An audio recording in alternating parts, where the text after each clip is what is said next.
So why don't you use Unity or Unreal 4? I answer this all the time. Or Perl and Spiel. Well, we considered Perl and Spiel, but the licensing terms were too onerous.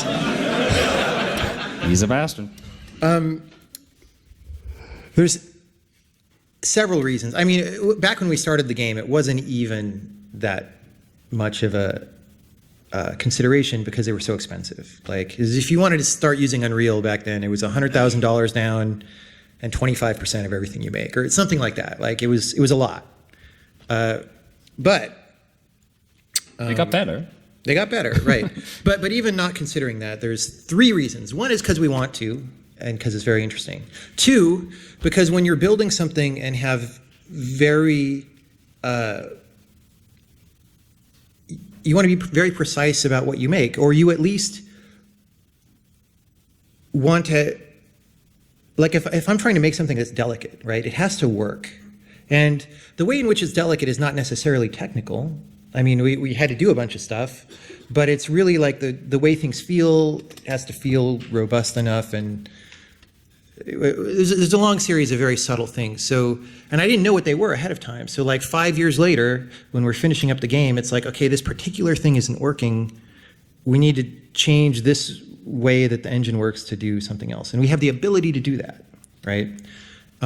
Which you don't get, or it's very difficult. Like if you license Unreal or Unity or something, first you have to even have a source license, which a lot of people don't have. And then you're trying to modify something that is a great deal more complex than what it would be if you only did the things that your game needs, right? Because solving all problems for everyone is a lot more complicated, right? So that's number two.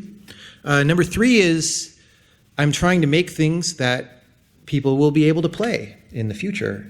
20 years from now, which is not that long on the timetable of artistic works that we go back and appreciate, I want people to be able to play the game. And how is that going to work if it's on some version of Unity that's like one out of, at that point, 500 different incompatible versions, and maybe somebody ported one of them, but it's not the particular one that the game's on, and so then you have to kind of port the game, but then it's kind of broken because it doesn't totally feel the same because something in the input system is different, right? And then all that nuance that I tried really hard during design time is gone, right? So there's at least one other one that I'm not remembering. So it sounds... I remember. The fourth thing, and this is not so obvious, especially when you're in school, but it becomes more obvious as you become a professional who's done some things and knows how it goes, is that all this stuff like Unreal or Unity or whatever, unless you're doing something that's exactly what those were built for, right? Like, okay, I want to make a first-person shooter in a few rooms, and I'm not really stretching the capabilities of the engine at all. Unless you're doing that, and basically everything's done, then what those things do is they solve the easy problems, but they don't solve the hard problems. And the hard problems are what you really need help with in development, right?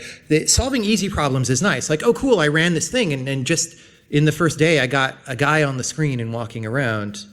That feels good, and that's why people use engines like that, because that happens. But getting a guy on the screen walking around is not the hard problem, right? The hard problem is during a certain segment in the end of one of the endings of that's a spoiler, but when you're moving around a great deal, like the load on the streaming system is huge, right? Like all the asset streaming that's asynchronously coming in, you have many, probably hundreds of megabytes of textures and models and sound that has to be in memory at the right time based on transitions that happen, right? And that is not even what I would classify as a hard problem. It just takes a lot of elbow grease and control over what's happening. And if you don't have enough control, you may not be able to do it with as tight of demands as we had, right? I feel like I'm getting sidetracked. Anyway, it's not that important of a subject. Because I do think, I don't want to discourage beginners from using game engines. Like if you're getting into games, it'll help you. It'll help you get started.